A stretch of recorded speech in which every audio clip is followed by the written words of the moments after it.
আসসালামু আলাইকুম এভরিওয়ান। শখের রান্না চ্যানেলে আপনাদের সবাইকে ওয়েলকাম জানাচ্ছি। আরও একটি রেসিপি নিয়ে হাজির হয়ে গেলাম। তৈরি করে দেখাবো বাটাবাটির ঝামেলা ছাড়া খুব মজাদার হাতে মাখা কাকরোল ভর্তা। ভর্তা প্রেমী যারা আছেন তারা এই একটি ভর্তা দিয়ে এক থালা ভাত নিমিষেই শেষ করতে পারবেন। কথা না বাড়িয়ে চলুন শুরু করা যাক। এখানে আমি 4টা কাকরোল নিয়েছি। কাকরোলটা একটু সবুজ দেখে নেওয়ার চেষ্টা করবেন। এখন দুই পাশের অংশটা কেটে নিচ্ছি। সবগুলো কাকরোলের দুই দিকের অংশটা কেটে নিয়েছি। এখন এগুলোকে একটা পিলারের সাহায্যে খোসা ছাড়িয়ে নিতে হবে। উপরে যে দানা দানা অংশটুকু থাকে সে অংশগুলোকে ছাড়িয়ে নিচ্ছি। সবগুলো কাকরোলের খোসা ছাড়ানো হয়ে গেছে। খুব ভালোভাবে ধুয়ে নিয়েছি। এখন এগুলোকে মাঝখান থেকে একটা ফালি করে দুই ভাগ করে নিতে হবে। এভাবে ভাগ করে নিলে কাকরোলটা সিদ্ধ হতে সময় কম লাগবে। চুলায় একটি প্যান বসিয়ে কাকরোলগুলোকে দিয়ে দিচ্ছি। এখন দিচ্ছি সেদ্ধ হবার জন্য পানি। পানিটা দিয়ে ঢেকে দিতে হবে। কিছুক্ষণ পর ঢাকনাটা তুলে কাকরোলগুলোকে একটু উল্টে দিতে হবে। এক পাশ তো সিদ্ধ হয়ে এসেছে, এখন অপর পাশ সিদ্ধ হবার জন্য উল্টে দিচ্ছি। আবারও ঢেকে দিচ্ছি।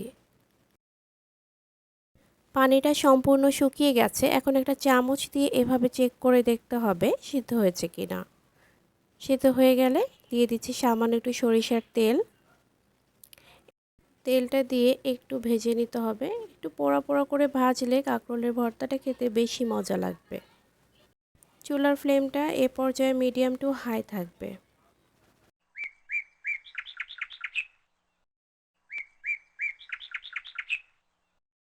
ভাজা হয়ে গেছে। এখন ফ্রাই প্যান থেকে একটা একটা করে তুলে নিচ্ছি।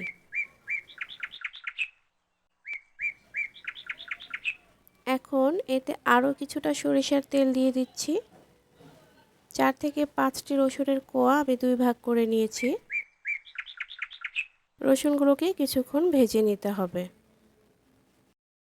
ভাজা হয়ে গেছে। এখন রসুনগুলোকে একটা সাইডে রেখে দিয়ে দিচ্ছি 4-5টা শুকনো মরিচ।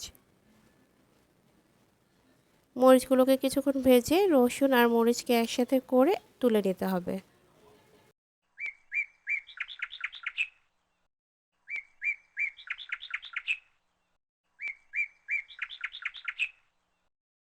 এখন এই তেলেই দিয়ে দিচ্ছি হাফ কাপ পরিমাণ পেঁয়াজ কুচি।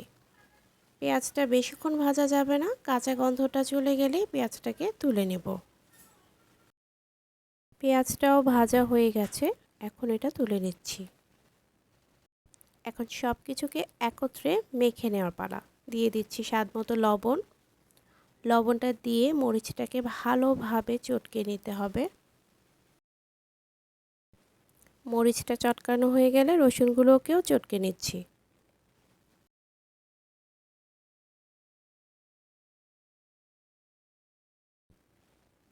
এখন পেঁয়াজের সাথেও মিশিয়ে নিচ্ছি।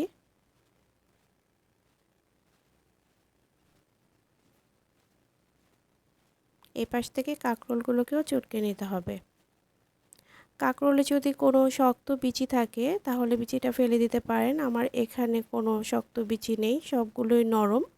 যেহেতু এটা কচি কাঁকরোল, তাই ফেলে দেওয়ার মতো কিছু নেই। এখন পেঁয়াজের সাথে খুব ভালোভাবে মিশিয়ে নিতে হবে। লবণটাও একটু চেক করে দেখতে হবে। দিয়ে দিচ্ছি সামান্য একটু সরিষার তেল আর দিয়ে দিচ্ছি কিছুটা ধনেপাতা কুচি।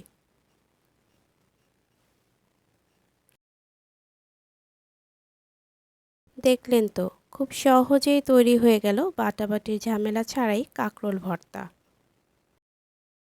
ভর্তাটি করতে যেমন সোজা, খেতেও তেমন মজা। রেসিপিটি ভালো লাগলে ভিডিওতে একটা লাইক দিয়ে দিবেন এবং চ্যানেলটি সাবস্ক্রাইব করে পাশে থাকবেন। যারা চ্যানেলটি সাবস্ক্রাইব করেছেন তাদের সবাইকে জানাই অসংখ্য ধন্যবাদ। আজকের মতো এ পর্যন্ত। সবাই ভালো থাকবেন। আল্লাহ হাফেজ।